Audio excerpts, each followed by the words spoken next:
going on, everybody? It's Original Dobo, and I wanted to go ahead and make this very quick video here going over my custom settings for my Canon SL2. A lot of people have asked me what I use for it, so I want to talk about it really quickly. First off, I do not use the kit lens on my camera. I am using a Tamron 17 to 50mm with the fixed 2.8 aperture. I'm not going to go through all the settings, but we'll go through most of them here, so let's go ahead and just jump right into it. So the very first setting that you're going to come across is the movie size and recording.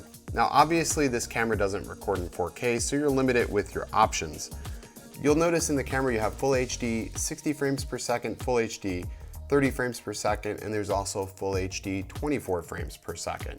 Now, when at all applicable, I try to film with 24 frames per second as it gives me the most cinematic results. If I'm going to try to do slow motion, I will change this to 60 frames per second, but for any other event, I always keep it at 24. Moving on to digital zoom, I shut that off. Sound recording, I keep in manual. I also lower my levels depending on what type of mic I'm using. You'll have to test out your levels on your own, although I do not recommend recording with the stock mic, but I usually try to go like about -6 if I'm using a shotgun mic. I leave the other two settings alone as they really don't affect what I'm doing.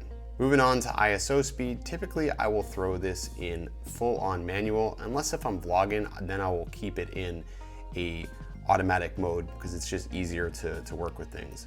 Moving on to picture style, this is probably the most important. I typically use my user-defined standard profile as I find it gives me the nicest results with skin tones. When I click into the user-defined mode here, let's go ahead and click on this.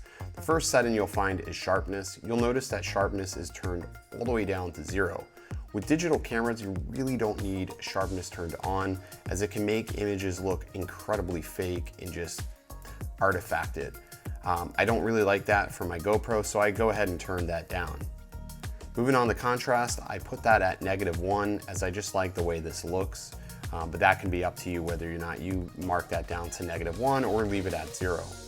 Saturation, I'm all about trying to do as much color correction as I can on the camera and also giving my footage the nicest pop for my time. So I like to put that at +1. Some people like it +2, but I think +1 is just like that perfect happy medium.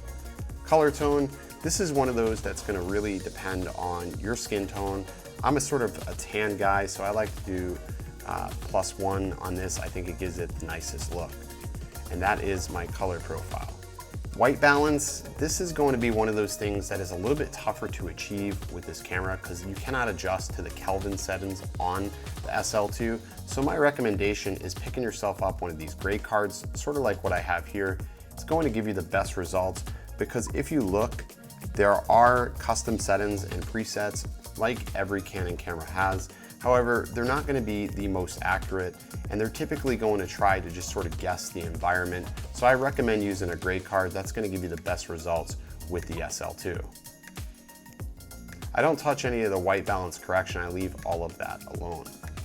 Moving on to my autofocus settings, I leave autofocus enabled. I also change the autofocus method to tracking. Now, if I'm doing something that is requiring me to film a stand-in object, such as a phone or an item I'm reviewing, I change it over to smooth zone so I can quickly and cinematically pull focus. Live point is okay, but I just prefer smooth zone over the live point if I'm filming an object. But tracking is best if you are vlogging. Meter and timer, I just left it at my 8 seconds. I also turn on the grid as it helps me frame up objects. Moving over to everything else, I turn all other settings off. And that's basically it. There's really not a lot to it. The biggest reason I switched over to a Canon camera is because the Colorscience is perfect. I've been using Canon since I started doing YouTube, and I just briefly stepped away to try a Panasonic. But I find that these colors work best and these settings work best for what I do. Again, everybody's going to be a little bit different. So if you see something that you like, feel free to comment below and toss me a link to your settings for your SL2. And as always, guys, I will see you in the next one.